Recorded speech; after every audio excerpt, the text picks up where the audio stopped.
Chapitre 12. Complications. Bella et moi, nous nous rendîmes en biologie sans échanger un mot. Nous passâmes devant Angela Weber, qui discutait d'un devoir avec un camarade de son cours de maths. Machinalement, je sondais son esprit, prêt à une nouvelle déception. J'eus toutefois la surprise d'y découvrir un désir. Angela aspirait bien à une chose. Malheureusement, pas de ces babioles qu'on offre dans un papier cadeau. Son rêve inaccessible m'apporta un étrange réconfort. Je ressentis une sorte de lien de parenté avec elle. La mortelle, pleine de bonté, et moi ne formâmes plus qu'un durant une seconde. J'ai trouvé une étonnante consolation à constater que je n'étais pas le seul à vivre des amours tragiques. Le chagrin n'épargnait pas seul. Mais, aussitôt après, je cédai à une irritation démesurée. Celle d'Angela n'avait pas à être tragique. Elle était humaine, lui aussi, et le fossé qui les séparait, insurmontable pour elle, était d'un ridicule consommé, comparé à ma situation. Angela n'avait aucune raison d'avoir le cœur brisé. Quel gaspillage de tristesse. Pourquoi cette histoire-là, au moins, ne terminerait-elle pas bien? Je tenais à lui faire un cadeau. Eh bien, j'allais lui donner ce qu'elle convoitait. Vu ce que je savais de la nature humaine, ce ne serait sans doute même pas compliqué. Je criblai la conscience de son interlocuteur et objet de son affection, m'aperçus qu'il n'avait pas d'objection, qu'il était juste paralysé par le même obstacle qu'elle. Je n'avais qu'à semer la graine. Le plan se forma sans peine. Le script s'en écrivait de lui-même, sans effort. J'allais avoir besoin de l'aide des maîtres. Là résiderait l'unique vraie difficulté. Il était beaucoup plus simple de manipuler les mortels que les immortels. Mon plan me plut. Mon présent à Angela s'avérait une diversion bienvenue à mes propres soucis. Si seulement ces derniers avaient été aussi aisés à résoudre. Ce fut de meilleure humeur que je pris place à côté de Bella. Je devais peut-être me montrer plus optimiste.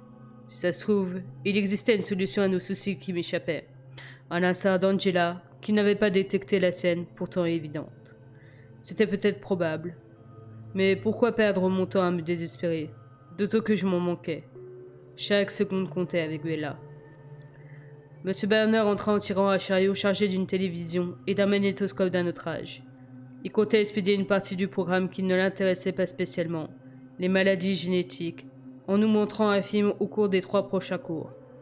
Bien que Lorenzo ne soit pas une œuvre très joyeuse, la salle se réjouit. Pas de notes à prendre, pas d'interro en vue. Les humains exultaient. Personnellement, ça me fut égal, vu que je n'avais l'intention de prêter attention qu'à Bella. Je n'écarterais pas ma chaise de la sienne pour pouvoir respirer sans malaise. Au contraire. Je restais près d'elle, comme le premier mortel venu. Plus près que quand nous étions dans ma voiture. Suffisamment près pour que mon côté gauche soit nimbé par la chaleur émanant de sa peau. Ce fut une drôle d'expérience, à la fois plaisante et éprouvante. Préférable cependant à celle qui consistait à être assis face à elle. C'était plus que ce à quoi j'étais habitué. Pourtant, je me rendis vite compte que ce n'était pas assez. J'étais frustré. Cette proximité m'incitait à en vouloir toujours plus. Je lui avais reproché d'être un aimant à danger. Rien n'était plus vrai en cet instant. J'incarnais le danger. Or, à chaque centimètre en moins que je permettais d'ôter entre nous deux, sa force d'attraction forcissait. M. Berner éteignit les lumières. La différence qui en résulta me parut bizarre, dans la mesure où l'obscurité n'affectait en rien ma vision. Je continuais de voir, comme en plein jour, le moindre détail clair et net. Alors, pourquoi cette brusque décharge électrique dans l'air? Tint-elle à ce que je savais être l'unique créature alentour à y voir? À ce que Bella et moi étions invisibles aux autres? Comme si nous avions été seuls, rien que nous deux cachés dans une pièce sombre, assis tout près l'un de l'autre. D'elle-même, ma main glissa vers la sienne. Juste la toucher, attraper ses doigts. Serait-ce une erreur si terrible? Si ma peau la révulsait, elle n'aurait qu'à reculer. Je me ressaisis, croisai étroitement mes bras sur ma poitrine et serrai les poings. Pas d'erreur, m'étais-je juré. Il suffirait que je lui prenne la main pour en vouloir davantage. Un autre contact insignifiant, un autre mouvement dans sa direction. Je le devinais. Une sorte de désir naissant en moi qui menaçait de supplanter ma maîtrise en soi. Pas d'erreur. De son côté, Bella s'enlaça dans ses bras et serra les poings, comme moi. À quoi penses-tu? Les mots me brûlaient la langue. Malheureusement, le silence était trop intense pour permettre une conversation, même chuchotée.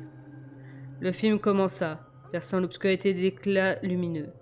Bella me jeta un coup d'œil, remarqua ma rigidité identique à la sienne. Elle sourit. Ses lèvres s'entr'ouvrirent et ses yeux parurent pleins d'invitations chaleureuses. Ou alors, je prenais mes rêves pour la réalité.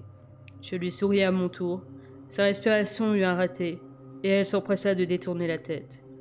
Ce ne fit qu'empirer les choses. Bien que j'ignore ses réflexions, je fus certain que j'avais eu raison de croire qu'elle souhaitait que je la touche.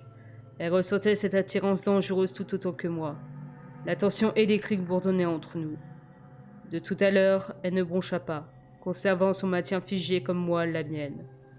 Par moments, elle regardait dans ma direction, et le courant m'envoyait une soudaine décharge.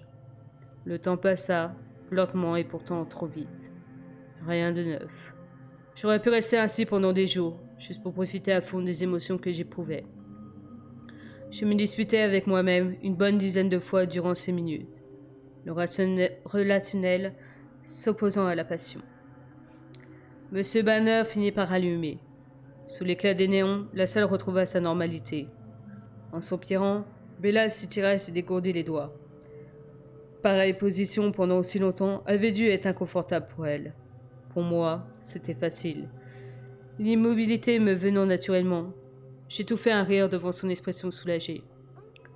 Voilà qui est intéressant, dis-je. Bien qu'il soit évident qu'elle avait compris l'allusion, elle ne commenta pas. Que n'aurais-je donné pour pouvoir entendre ses pensées en cet instant? Je poussai un soupir. Mes regrets, aussi nombreux soient-ils, n'y changeraient rien. On y va? Avec une grimace, elle se leva, maladroite, les mains en avant comme pour amortir une chute éventuelle. Je pouvais lui proposer de l'aide, la soutenir par le coude. Ça ne constituerait pas une faute affreuse si... Pas d'erreur. Sur le chemin du gymnase, elle garda le silence. Sa ride entre les sourcils était creusée, signe qu'elle était plongée dans ses pensées. Moi aussi, je réfléchissais. Effleurer sa peau ne la tuerait pas, avançait mon côté égoïste. J'étais capable de modérer la pression de ma main. Ce n'était pas très difficile. Mon sens du toucher était plus développé que celui des humains. Je pouvais jongler avec une dizaine de verres en cristal sans en casser un seul, caresser une bulle de savon sans qu'elle explose, à condition de me contrôler de très près. Bella ressemblait à une bulle de savon, délicate, éphémère, temporaire. Combien de temps serais-je en mesure de justifier ma présence dans sa vie? Quel délai m'était-il imparti? Aurais-je droit à une d'autre chance, identique à celle-ci, à ce moment, à cette seconde? Elle ne serait pas toujours à portée de mes bras. À l'entrée du gymnase, Bella se tourna vers moi. Ses prunelles s'écarquillèrent quand elle vit mon expression. Elle ne moufta pas. Je contemplais mon reflet dans ses yeux, discernais le conflit qui ravageait les miens. Mon visage se modifia lorsque mon bon comté perdit la bataille. Je levai le bras sans y songer. Aussi doucement que si Bella avait été taillée dans le verre le plus fin, que si elle avait été fragile comme une bulle, je promenais mes doigts sur sa joue. Celle-ci s'échauffait à mon toucher, et je sentis les pulsations du sang sous la peau fine.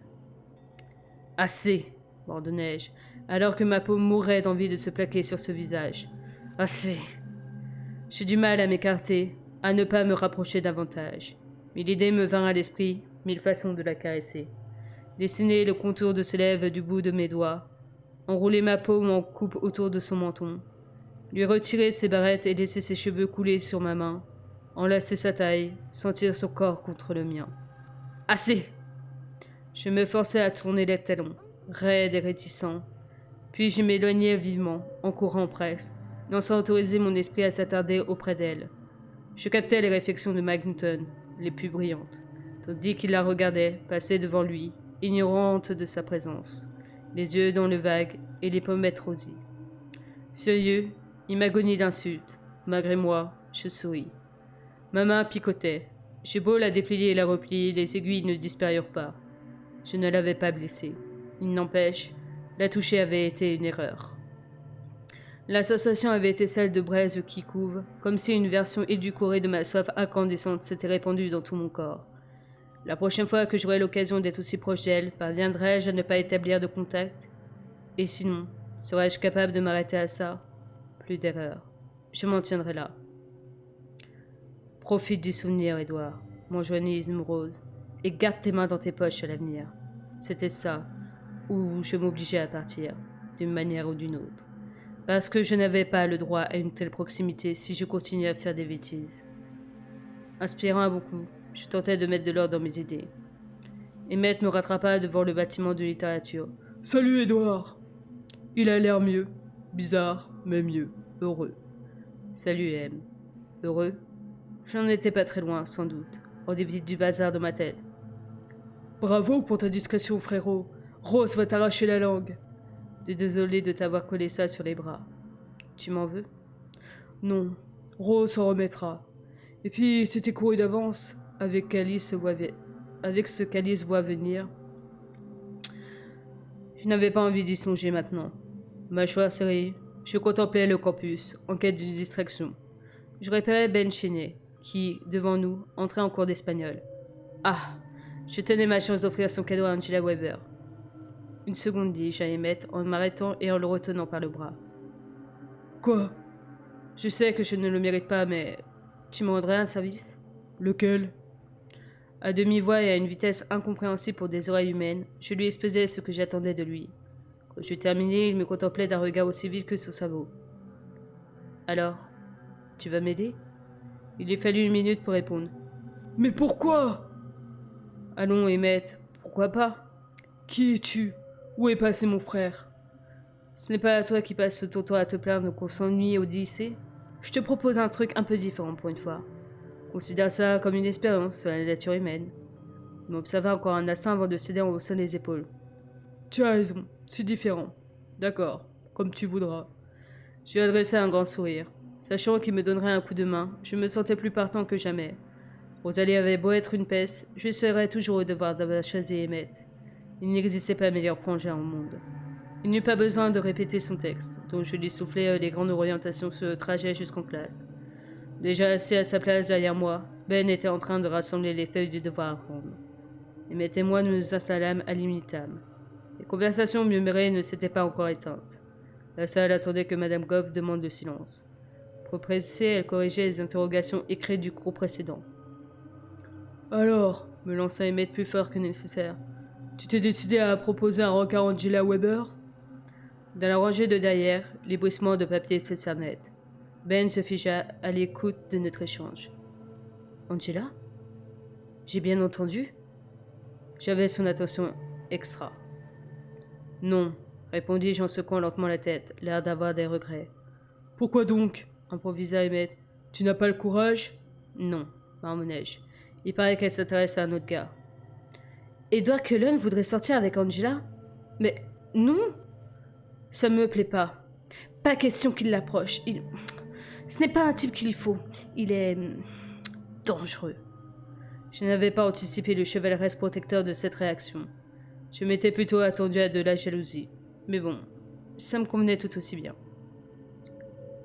Ne me dis pas que ça te retient, se moqua Emmett avec dédain. Tu as peur de ne pas être à la hauteur de ton rival? Il improvisait toujours. Je le taisais, rebondis sur ce qu'il m'avait fourni. Écoute, je crois qu'elle est accro à ce Ben. Je n'ai pas de temps à perdre à la convaincre. Après tout, ça me manque pas de nana dans le coin. De notre dos, on s'agitait. Qui c'est ce mec? Demanda Emmett en revenant au script. D'après ma partenaire de labo, il s'appelle Cheney. Je ne vois pas trop qui c'est. Je retins un sourire. Seul un Cullen Hunter pouvait se targuer de ne connaître tous les élèves de ce minuscule établissement. Ben était sous le choc. Moi? Face à Edward Cullen? Mais pourquoi moi? Edward, murmura Emmett avec un signe du menton vers le garçon. Il est juste derrière toi. Il s'était débrouillé pour que n'importe quel mortel puisse lire sur ses lèvres. Oh, soufflai-je. Pivotant sur mon siège, je jetai un coup d'œil à l'intéressé. Pendant une seconde, ses prunelles noires semblaient effrayées derrière ses lunettes. Puis il se redressa, carra les épaules et soutint mon évaluation visiblement peu flatteuse. Il tendit le menton et sa peau brun dorée s'assombrit sous l'effet de la colère. Pfff, lâchai-je avec une arrogance avant de me retourner. Il se croit supérieur à moi? Angela n'est pas de son avis. Je lui montrerai, moi. Excellent. Mais tu m'as pas dit qu'il irait au bal avec Yorkie? Me lança Emmett. Il avait pris soin de prononcer le nom avec le même mépris que tout à chacun. La balourdise d'Eric ne jouait en sa faveur auprès de personne. Bah, ça s'est décidé en groupe, expliquai-je. Je tenais à ce que Ben ne soit au courant. Angela est timide. Si ce Ben, jamais elle ne ferait le premier pas avec un garçon. Tu aimes les nanas timides, piqua mon frère en improvisant de nouveau. Les filles discrètes, genre, voyons, Bella Swan peut-être. Exact, récollais-je. Quoi qu'il en soit, Angela va peut-être se lasser d'attendre. Si ça se trouve, je l'inviterai au bal de fin d'année.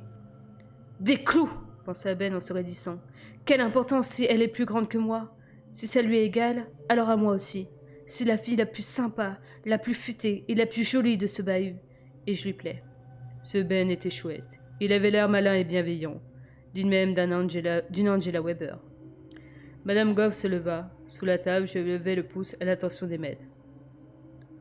Je l'avoue, c'était plutôt marrant, renvoya-t-il. J'eus un sourire intérieur, content d'avoir aidé au progrès de mon descente. Je ne doutais pas que Ben s'enhardissait. Angela recevrait son cadeau anonyme. J'avais payé ma dette. Que les mortels étaient sots de laisser indifférents détails de 15 centimètres entravaient leur bonheur. Grâce à mon succès, j'avais retrouvé ma bonne humeur.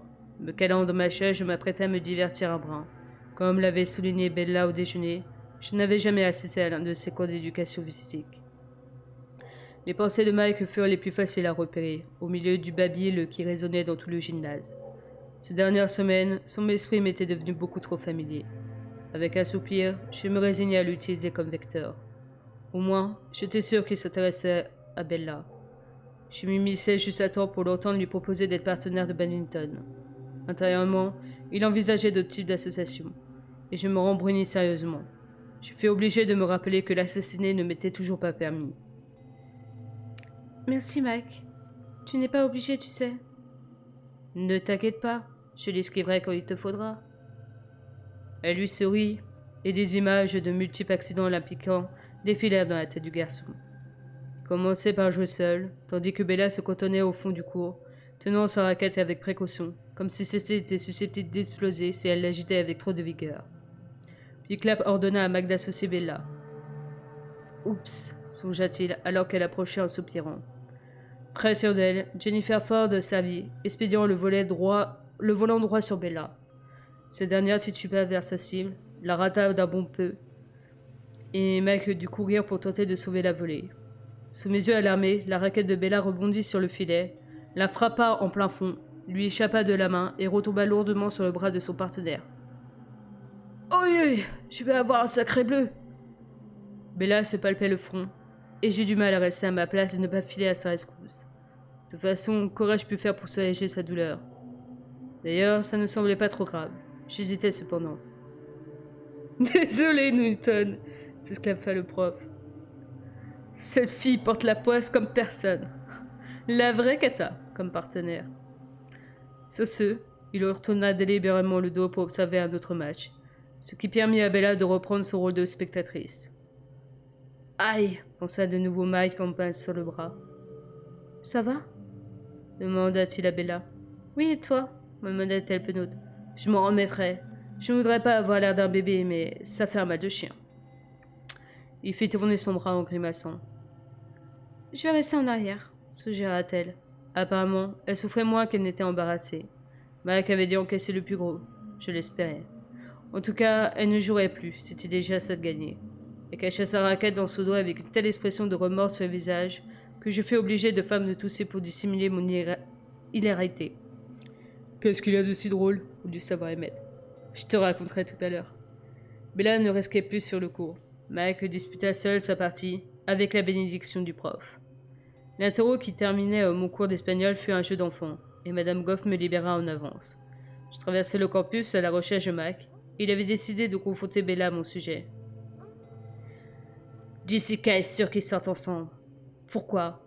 Pourquoi a-t-il fallu qu'il la choisisse? Il était à côté de la plaque.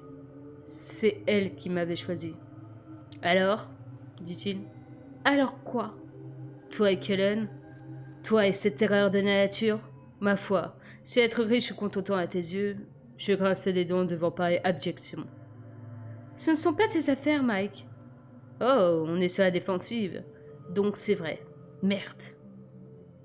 Je n'aime pas ça. Personne ne te le demande? Comment fait-elle pour ne pas voir que ce type est une bête de foire? Lui et toute sa famille d'ailleurs. Cette façon qu'il a de la mater. Ça me flanque les jetons. Il te regarde comme si... Comme si tu étais une friandise. Je me raidis. Guettant la réponse de Bella. Rouge comme une pivoine, elle passa les lèvres, comme si elle se retenait de respirer. Soudain, elle laissa échapper un petit rire. En plus, elle se fiche de moi. Génial. Boudeur, Max s'éloigna vers les vestiaires pour se changer. M'adossant au mur du gymnase, je tentais de recouvrer mes esprits. Comment avait-elle pu prendre à la rigolade de l'accusation de Mike? Si précise que je commençais à m'inquiéter que Fox ait éventé notre secret. Pourquoi tourna-t-elle en ridicule la suggestion que je puisse la tuer, alors qu'elle le savait pertinemment? Qu'est-ce qui clochait chez elle? Son sens de l'humour la portait-il au morbide? Même si ça ne correspondait pas à l'idée que je me faisais de sa personnalité, je n'en avais aucune idée. Ou alors, ma théorie sur l'ange gardien en dessous de tout s'avérait sur un point. Elle ne connaissait pas la peur. Et il y avait un mot pour ça, le courage. D'aucuns auraient peut-être parlé d'idiotie, mais elle était intelligente. En tout cas, était-ce cette ignorance de la peur qui la mettait donc autant dans des situations dangereuses? Elle aurait sans doute toujours besoin de moi à son côté. Cette perspective me régaillardit. Si j'arrivais à me discipliner, à me rendre inoffensive, j'aurais alors le droit de rester auprès d'elle, non? Elle sortit du gymnase, les épaules voûtées, se mordillant la lèvre, signe d'anxiété. Toutefois, dès qu'elle croisa mon regard, elle se détendit, et un immense sourire tira ses lèvres. Toute pleine d'une étrange sérénité, elle approcha sans hésiter, ne s'arrêta que lorsqu'elle fut suffisamment près pour que sa chaleur me submerge comme une déferlante. « Salut » souffla-t-elle. Encore une fois, le bonheur que je ressentis en cet instant fut sans égal. « Salut, comment ça s'est passé ?» Ne puis-je m'empêcher de la taquiner tant j'étais radieux. « Très bien » se renfrogna-t-elle. Piètre menteuse. « Ah bon ?» Je m'inquiétais toujours pour sa tête. Avait-elle mal? J'allais insister lorsque les réflexions de Mac résonnèrent, si violentes que je restais quoi. Je le hais. Je voudrais qu'il meure. J'espère que sa belle bagnole basculera dans un ravin. Pourquoi s'est-il senti obligé de s'intéresser à elle, au lieu de s'en tenir aux nanas de son espèce? Celle des monstres. Qu'y a-t-il? Me demanda Bella. Je revins à elle, qui regardait Mike s'éloigner. À son tour, elle me dévisagea. Newton me tape sur le système, avouai-je. Sa mâchoire se décrocha, toute bonne humeur envolée. Soit elle avait oublié que j'étais en mesure d'assister par télépathie à son calamité au cours de gym, soit elle avait espéré que je m'en assienne. Ne me dis pas que tu nous as espionnés. Comment va ta tête? Je te déteste. Me planta là, et fila sur le parking. Elle s'était empourprée sous l'effet de la honte. Je lui emboîtai le pas en croisant les doigts pour que sa colère retombe vite. En général, elle était prompte à me pardonner.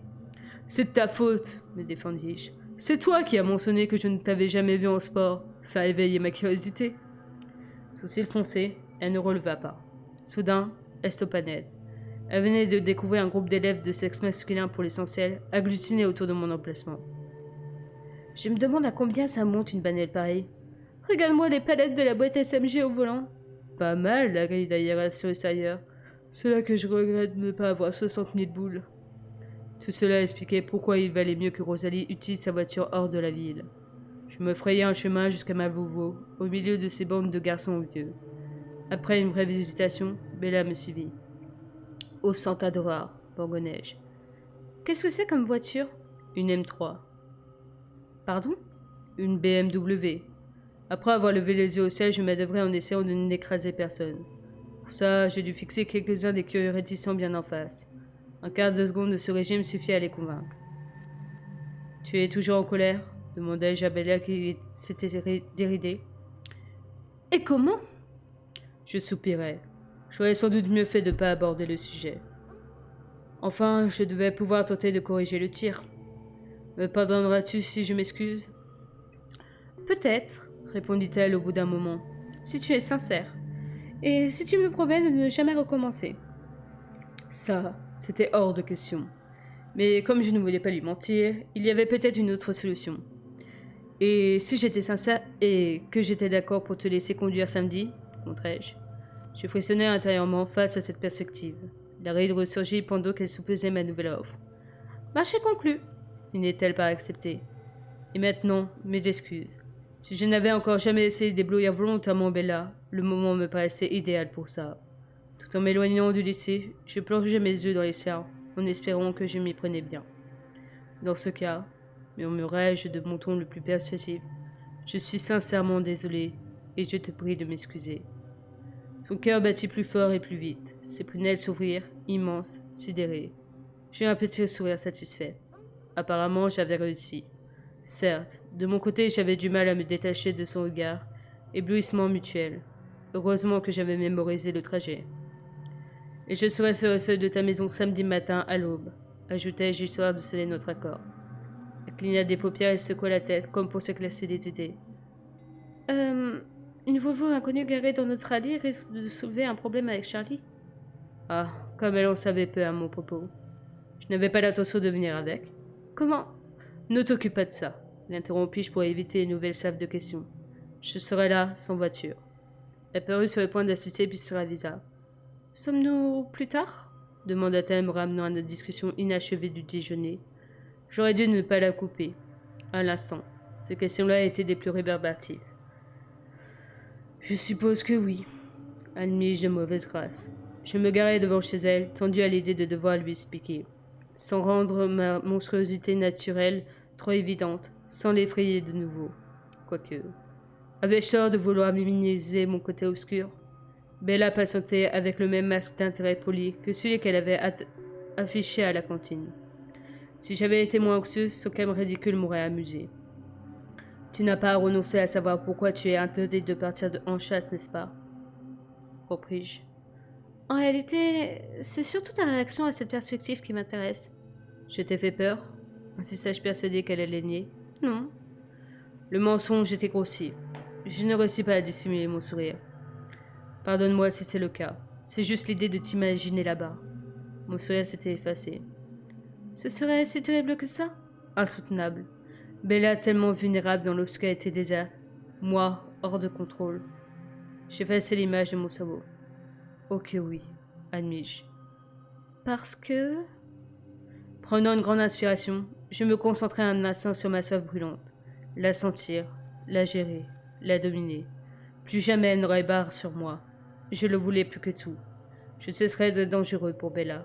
J'inspectais les nuages bienvenus sans les voir, en souhaitant réussir à croire que ma détermination ferait la différence si un jour je repérais le parfum de la fille alors que j'étais en train de me nourrir.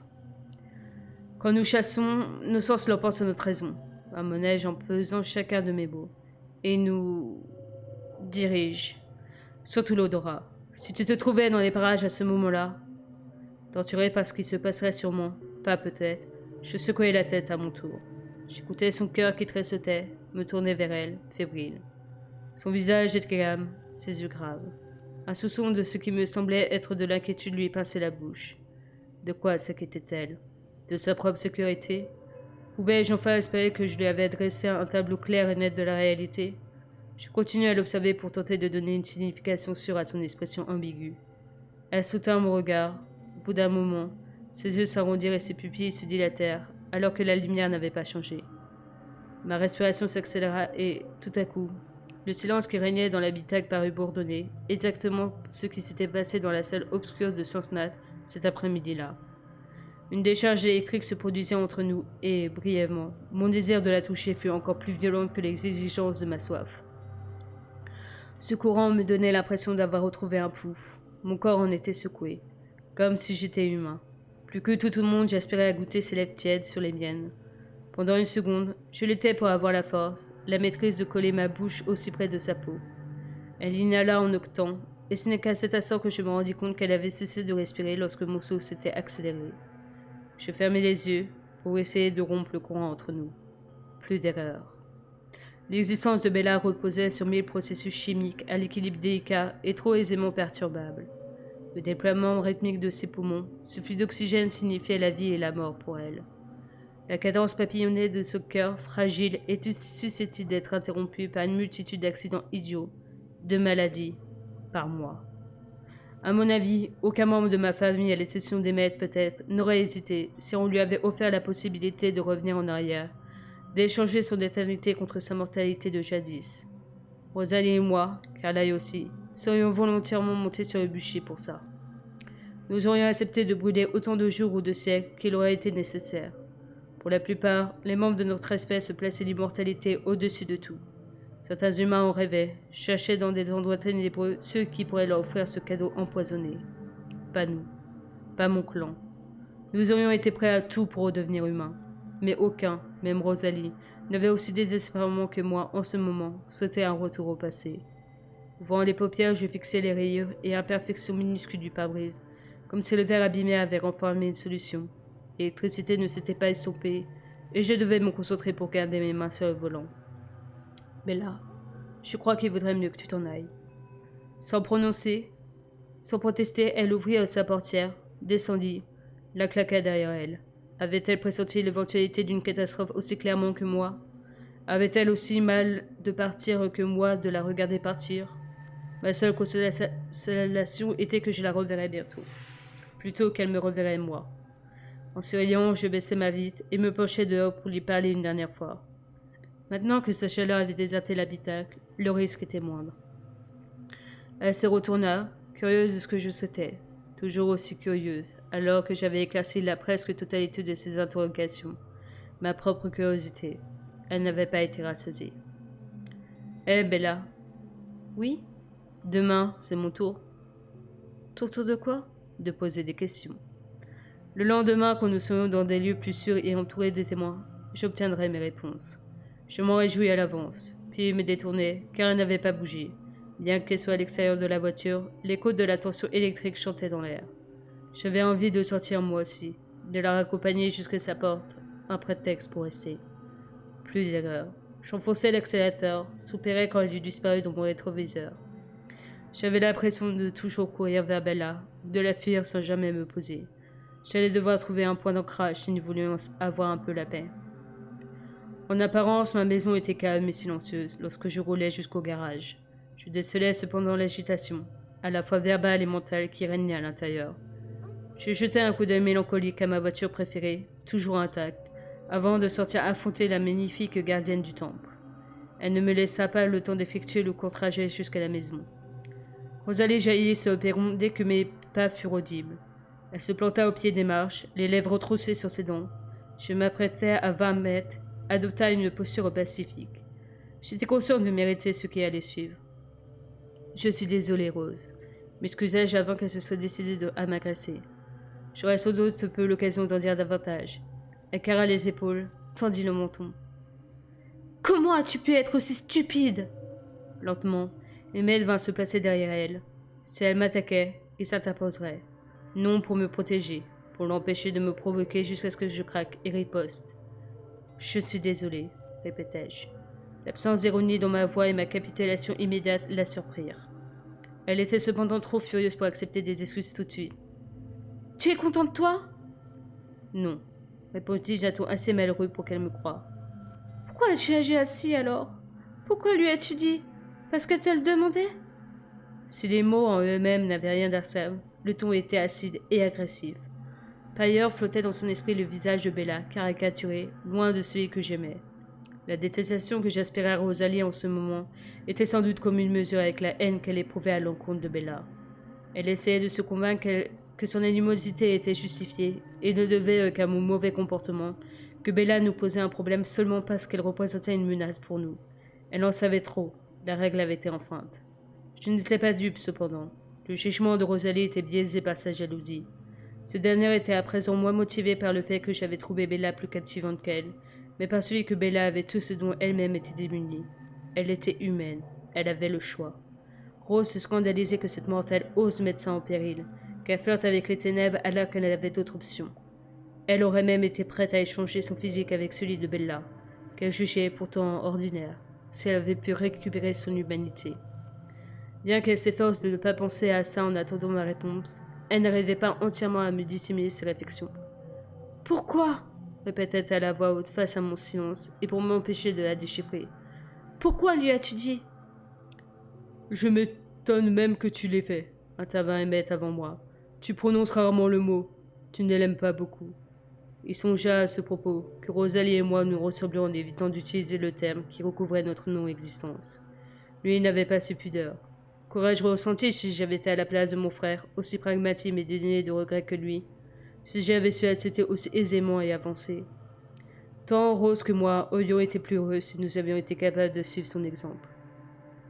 Maintenant que je voyais avec clarté ce qui nous unissait, ma sœur et moi, j'avais plus de facilité à lui pardonner les flèches empoisonnées dont elle me transperçait. Tu n'as pas tort, dit Jaemed. Je crois que je n'aurais pas été capable d'employer le mot. Il inclina la tête. Je sentis que le coup portait sur les restes du clan, excepté Alice, restée à l'intérieur de la maison. Comment alors sifflait Rosalie en arquant les sourcils. Ne t'énerve pas, répondis-je sans grand espoir d'être écouté. La fraction n'avait rien d'intentionnel. Nous aurions dû l'anticiper d'ailleurs. Qu'est-ce que tu racontes? Bella est amie avec l'arrière-petit-fils d'Ephraim Black. Sous l'effet de l'étonnement, Rosalie se figea. Le maître fut également pris au dépourvu. Comme moi, il ne s'était pas attendu à ça. Quand l'œil apparut sur le seuil, l'affaire dépassait à présent la simple règle de compte entre Rose et moi. Édouard me demanda-t-il. Nous aurions dû nous en douter, Carlyle. Il était évident que les anciens souhaiteraient avertir les jeunes générations quand nous sommes revenus. Il était évident aussi que ces derniers ne prendraient pas les légendes au sérieux. Le garçon qui a interrogé Bella ne croyait pas une seconde à l'histoire insensée qu'il lui a dévoilée. La réaction de Carlyle ne m'inquiétait pas. Je le connaissais trop bien. En revanche, je tendais l'oreille vers la chambre d'Alice, en quête de ses pensées de Jasper. Tu as raison, accusa mon père avec un soupir. Il était normal que ça se passe ainsi. Nous n'avons pas eu de chance que l'auditrice du descendant d'Ephraim ait été si avertie. Les phrases de Carlyle inquiétèrent Jasper, mais il songeait plus à fuir en compagnie d'Alice qu'à réduire au silence les culottes. De son côté, Alice voyait ce qu'il tramait pour leur avenir et s'apprêtait à réfuter ses arguments. Elle n'avait l'intention de partir nulle part. Ce n'est pas une question de chance, gronda Rosalie entre ses dents. C'est la fille est au courant, c'est la faute d'Édouard. Exact, mon précieux Jopinet. Je suis responsable. Et désolé. Je t'en prie, cesse de jouer les pénitents. Me rétoqua-t-elle mentalement. Je ne joue pas. Je suis conscient de mes erreurs. J'ai planqué une fichue pagaille. Alice t'a prévenu que je comptais brûler ta bagnole, hein? J'ai un sourire mitigé. Plus ou moins, oui. Je le mérite. Si ça peut te soulager, ne te gêne pas. Elle m'observa longuement tout en imaginant la chose afin de vérifier si je bluffais ou pas. Ce n'est qu'un jouet rose, insistai-je en haussant les épaules. Tu as changé. Je sais. Virevoltant sur ses pieds, elle fonça au garage. C'était elle qui bluffait toutefois. L'exercice n'avait pas de sens si elle ne m'atteignait pas. De toute la famille, elle était la seule à adorer les voitures autant que moi. La mienne était trop belle pour qu'elle la vandalise sans raison valable. Je suppose que tu refuses toujours de me révéler ce qu'il y a entre vous, hein? Marmonna Emmett en suivant du regard sa compagne. Je ne vois pas de quoi tu parles, répondis-je en prenant l'air innocent. Levant les yeux au ciel, il partit rejoindre sa belle, pivotant vers Carlyle, je prononçai le nom de Jasper sans émettre un son. Il hocha la tête. Oui, j'imagine. Je vais m'entretenir avec lui. Il t'attend, lança Alice en surgissant dehors. Carlyle lui adressa un sourire un peu ironique. Nous avions bien nous être habitués à Alice autant que faire se peut. Elle nous troublait souvent. Notre père lui tapota le crâne en passant devant elle. Je m'assis sur la plus haute marche, elle s'installa à mon côté, et nous écoutâmes la conversation qui se déroulait à l'étage. Ma sœur était détendue, elle savait comment ça se terminerait. Elle me le montra, au demeurant, et je me relaxai à mon tour. Le conflit s'acheva sans même avoir débuté. J'espère admirer Carlyle autant que nous autres, et il était toujours prêt à se ranger à son ami. Tant qu'Alice ne courait aucun risque, je me rendis compte que je saisissais mieux son attitude maintenant, et m'étonnais aussi d'avoir si peu compris avant Bella. Auprès d'elle, j'avais changé plus que je n'aurais pensé pouvoir le faire, tout en demeurant le même.